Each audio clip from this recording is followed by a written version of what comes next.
So Dreamworks have joined the unnecessary hype that is the live-action remakes. I mean, what's next? A live-action remake of Howl's Moving Castle? Ooh, wait, actually, that could be pretty... Nope, stop it! Absolutely not, we're not touching that masterpiece.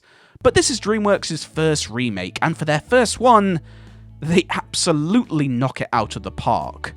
The original How to Train Your Dragon came out in 2010 and is easily one of Dreamworks' best franchises, and that was my favourite film by them until The Wild Robot came out. But I adore this movie and this franchise, and I really wanted to know if they took it and soared, or like most remakes, crashed it back into their faces.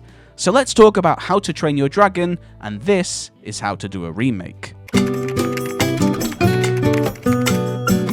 Going into this movie, we knew that most of the original script had not been changed, and I can safely say that that is true. Only a few lines of dialogue have been taken out or put in. At first, I was worried. Obviously, if you're not willing to change anything, then what is the point in doing it? One of the biggest issues with the Lion King remake is that it's a shot-for-shot remake, but with the expression and performances of a sad potato sitting in the back of your fridge going mouldy. But while the script has barely changed, the approach is vastly different, and dare I say it, improved. While the original is obviously incredible, it suffers from what a lot of Dreamworks movies do, which is needing to satisfy that kids will go watch this film. The more childish and silly lines of dialogue which come with an animated movie.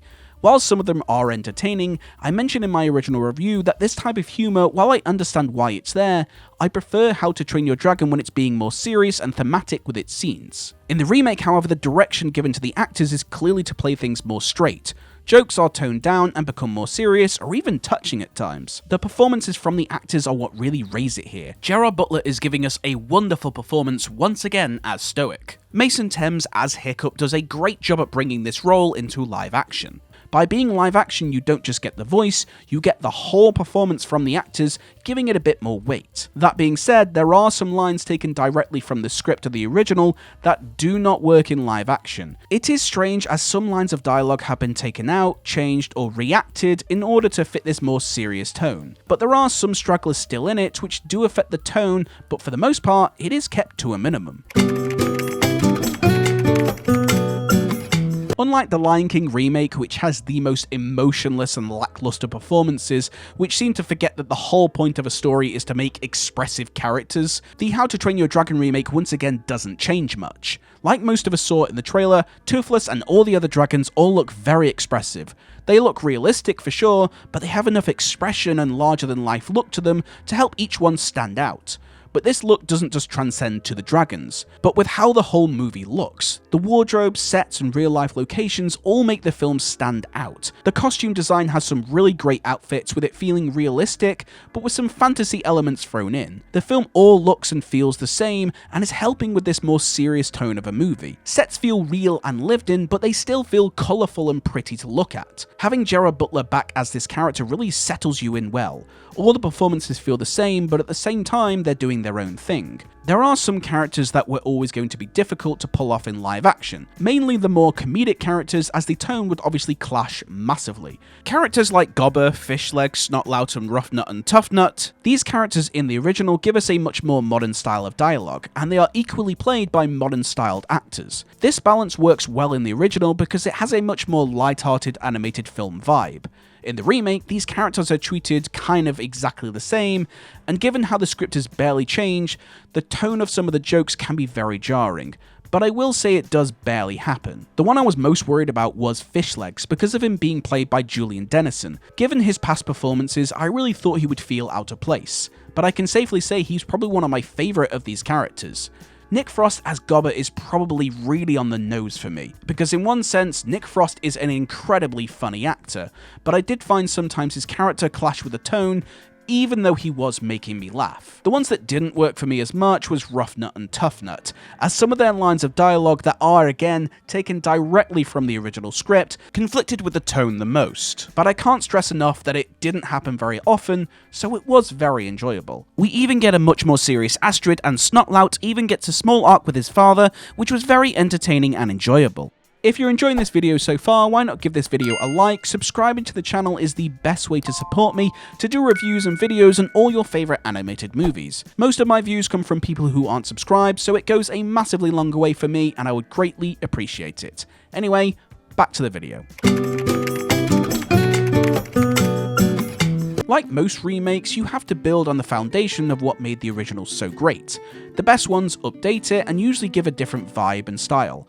I would compare this film to something like Footloose or 101 Dalmatians. Footloose updated from its original. The original's soundtrack is obviously of the time of 80s style music, so the remake simply updated it for modern day times. Really, the only thing that changes tonally is the music change. One is new wave and synth pop, the other is hip hop and R&B. How to Train Your Dragon is exactly the same. One is an animated, beautiful comedy, and the other is a thematic, more grounded drama. While we both can argue which is better than the other, the remake takes what is beloved about the original and builds on it. Which brings me to the point of which one do I prefer? Which is a question that I don't really know if I can answer. For me, one of the best Disney remakes is 101 Dalmatians. While the original is still amazing, the remake builds on it to create something different. Its cast is wonderful and funny, and it creates a similar vibe, but at the same time doing its own thing to stand out. For me, the same goes for How to Train Your Dragon. It depends on what you want from this movie. Don't get me wrong, I will probably always prefer animation because animation is just a personal preference I will always have. But it builds upon the foundations of what I love about the original. The strong emotional themes, a more serious tone, and performances that add to it to make it feel just a little bit more grounded.